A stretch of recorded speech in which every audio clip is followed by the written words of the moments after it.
மக்களால் அமைக்கப்பட போற நம் ஆட்சியில நம்ம என்ன செய்ய போறோம்ன்றது அதுக்கான அந்த தேர்தல் அறிக்கையில அதுக்கான விளக்கத்தை டெஃபினட்டா கொடுப்போம். உண்மையிலேயே இது மக்கள் நலனா, இது வாக்கு வங்கியா? இதுதான் நம்ம பேசணும். ஆழமா சிந்திச்சு பார்க்கணும். மக்கள் நலன் என்றால் அது ஏன் தேர்தல் அறிக்கையில் மட்டுமே இந்த அறிவிப்புகள் வருது?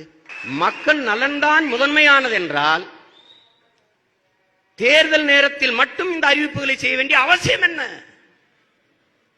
நாங்கள் வந்தால் இதை செய்கிறோம், நாங்கள் வந்தால் அதை செய்கிறோம். எல்லாருக்கும் நிரந்தரமான வீடு இருக்கணும். ஒவ்வொரு வீட்டுக்கும் ஒரு மோட்டார் சைக்கிள் வாகனம் உறுதியா இருக்கணும். அதுக்கான வசதி வாய்ப்பை உருவாக்குற அளவுக்கு பொருளாதார வளர்ச்சிக்கு வழியை உண்டாக்கணும். பேரறிஞர் அண்ணா அவர்கள் படி அரிசி 3 ரூபா. அப்ப அவ்வளவு தரத்துல பிச்சைக்காரனா இருந்திருக்கான் நம்ம ஆளு.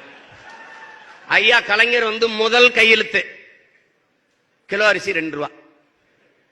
அடுத்த ஆட்சி கிலோ அரிசி 1 ரூபா. காரணம் என்ன? டெவலப் ஆகிட்டு இருக்கான்.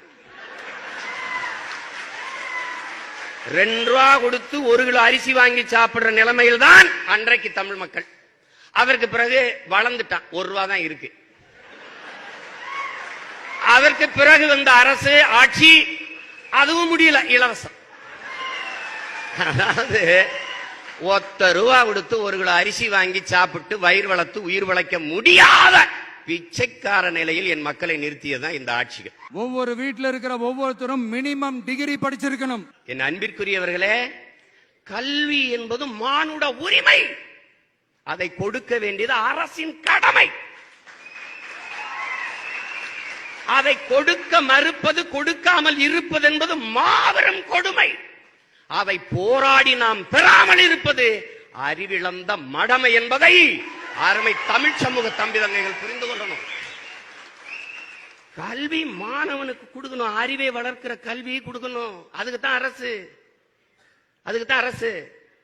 அதை கொடுக்காம கடன் வாங்கி படிக்கிற நிலைமைக்கு அவனை தள்ளிட்டு கடனை அப்புறம் தள்ளுறது. அது எப்ப தள்ளுறது? நாங்கள் ஆட்சிக்கு வந்தால் கடனை தள்ளுபடி செய்வோம். உங்க ஆட்சியில தான் நாங்கள் கடன்காரன் ஆனோம். ஒவ்வொரு வீட்லயும் குறைந்தபட்சம் ஒருத்தருக்கு நிரந்தர வருமானம் கிடைக்கணும். அதுக்கான வேலை வாய்ப்பை உருவாக்கணும். அதுக்கு தகுந்த மாதிரி கல்வியில பாடத்திட்டத்துல சீர்திருத்தம் செய்யணும். கவர்மெண்ட் ஹாஸ்பிட்டல்ஸுக்கு மக்கள் எல்லாரும் பயம் இல்லாம நம்பி போற மாதிரி மாத்தணும். தரமான கல்வியை கொடு, கல்விக்கேற்ற வேலையை கொடு, வேலைக்கேற்ற சம்பளத்தை கொடு, அதை கொண்டு பெருமையாக வாழ்கிற வாழ்வை கொடு. இதுதான் எங்களுக்கு தேவை. தரமான கல்வி, தரமான மருத்துவம், தூய குடிநீரை இலவசமா கொடுக்கணும். அது தரல.